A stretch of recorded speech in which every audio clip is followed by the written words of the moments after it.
You can use VS Code's fold all block comments command to quickly collapse all comments within a file.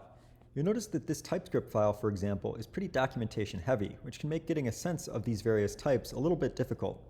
Let's open the command palette and run the fold all block comments command. After executing this command, VS Code has gone and collapsed all these documentation comments down so that we can see the shapes of these various types a little bit more easily. If I then want to see some of the documentations for one of these individual functions or properties, I can click on the folding icon over here in the gutter to expand it again or collapse it back. To get the file back into its original state, I can use the unfold all command. So I'm going to open the command palette again and say unfold all. Now all the comments have been expanded again. When I open the command palette, you'll also notice that there is a key binding for this command. So it is showing the current key binding for the fold all block comments command. On Mac OS, that is bound to a keyboard chord. So first you would press Command-K and then Command/. On Windows and Linux, that would be Control-K and then Control/. So let's just fold everything again using that keyboard shortcut. So Command-K and then Command/.